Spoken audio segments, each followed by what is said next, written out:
In this video, we are going to try interesting and unique food in Sapporo. From ramen, soup curry, a teddy bear hot pot, a giant fried chicken, to visiting a liquor ice cream cafe. And we will start here, at the Chinese restaurant that is famous among the locals. Even though this is a Chinese restaurant, they have something that is unique to Hokkaido, and that is Zangi, which is Hokkaido-style fried chicken. What differentiates Zangi from other Japanese karaage is the size. Each piece is almost as big as an iPhone. The skin is quite crispy and it tastes gingery, but the meat is a bit dry. Maybe I need to dip it in the sauce. That's better. The sauce is slightly sour and it is quite refreshing. Because this is a meal set, it comes with cabbages, miso soup, and mapo tofu.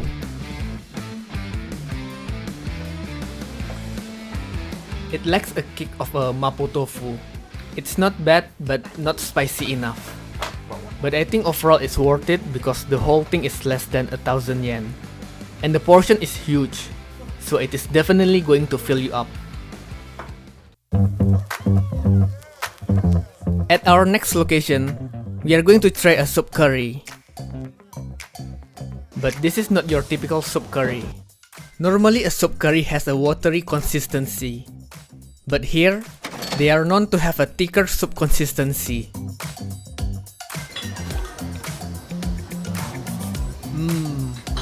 Oh yeah, that's good. It is very creamy, rich, and spicy. As for the toppings, we got various vegetables like okra, eggplant, carrot, potato, bell pepper, baby corn, and broccoli.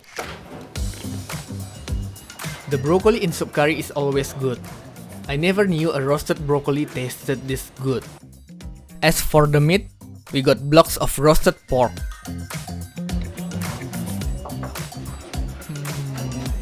Oh yeah, that's good. The pork is very tender. It's not too fatty and has a nice smokiness to it.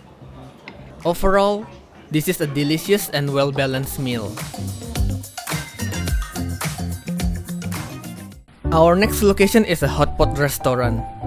But this is not your typical hot pot restaurant. Because once you step inside, you will be greeted with a lot of teddy bears and a hot spring atmosphere. Almost everything is decorated with bear-related stuff, including the utensils. They even have a bear hairband that you can use to be fully immersed in the theme, while you enjoy your teddy bear hot pot. This teddy bear is not a decoration. This gelatinous and jiggly bear is the base for the hot pot. And there are multiple colors of the bear, with each color representing a different flavor. Sorry bear, it is time for you to take a hot spring. When the pot starts to heat up, the bear will slowly melt. While it is partially submerged in the hot pot, it resembles a bear taking a hot spring.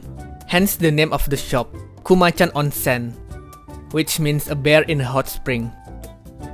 It's kinda sad to see it slowly disintegrate into nothingness. But a man gotta eat. Sorry bear. Because this is a shabu shabu course, we have some fresh vegetables and a plate of meat, with a meatball, chicken, pork, and beef. Let's put some of the vegetables into the pot and start with the chicken.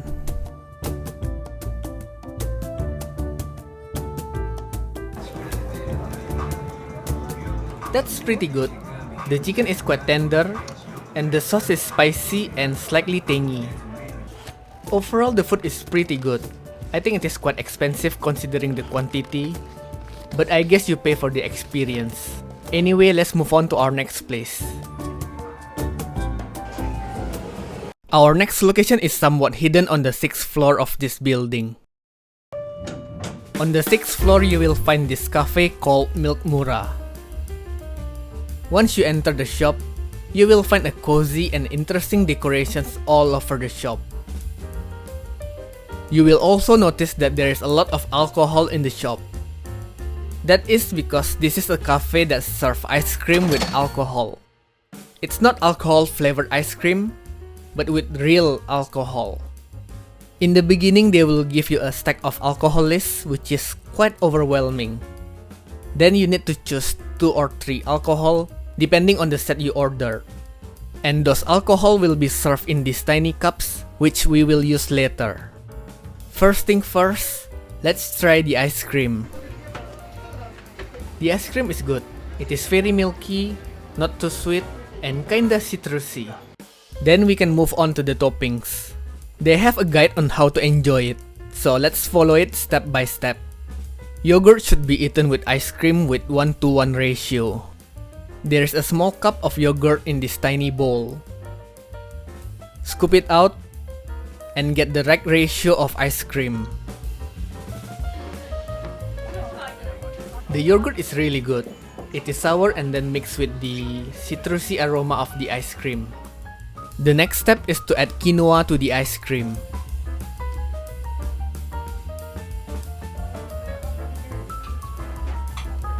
The quinoa is very crunchy, it adds a nice crunchiness. Next is to add the rum-infused red beans. The rum smell is really strong.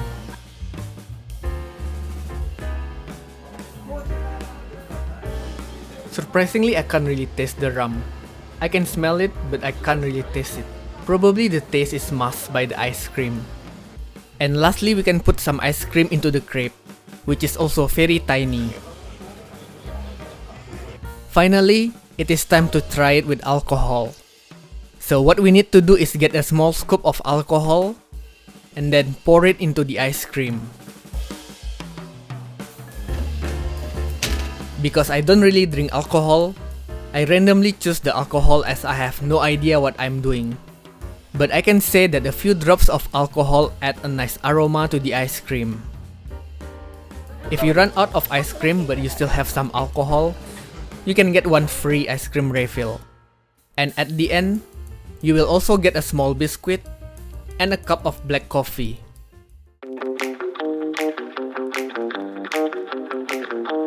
Our last location is a ramen shop. It is a cozy ramen shop that is popular with the locals, famous for its ebi ramen or shrimp ramen. There are a few garnishes on the ramen, like these tiny bits of shrimp and some kind of shrimp oil. So let's try the broth as it is before we mix everything in. Smells really good. The shrimp flavor is pretty strong. I think if you like shrimp, you'll probably like this ramen. Now let's mix it up.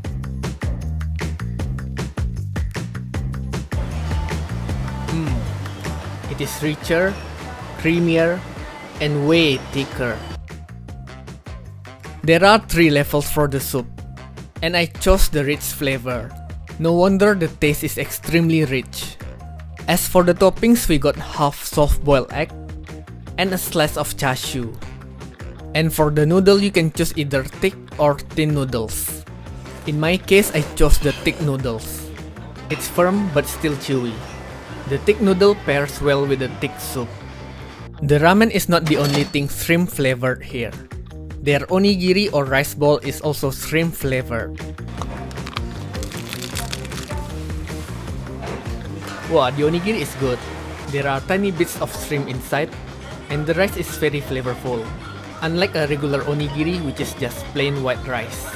While you can eat the onigiri as an appetizer, you should leave some to eat with the ramen. After you finish the ramen and have some leftover soup, you can put the onigiri into the soup and mix it up. It looks some kind of a risotto. Anyway, let's try it out. The flavor is a bit too strong. The onigiri is flavorful, the soup is thick and creamy, so the combination is a bit too much for me, and it is very salty. I think this might be perfect if I choose the original soup. In the next video, we are going to visit Ramen Republic. It is some kind of ramen theme park that offers a selection of top Hokkaido ramen in one place. And we are going to try all of them. So stay tuned for that. Anyway, that's gonna do it for now. As always, thank you so much for watching and I'll see you next time.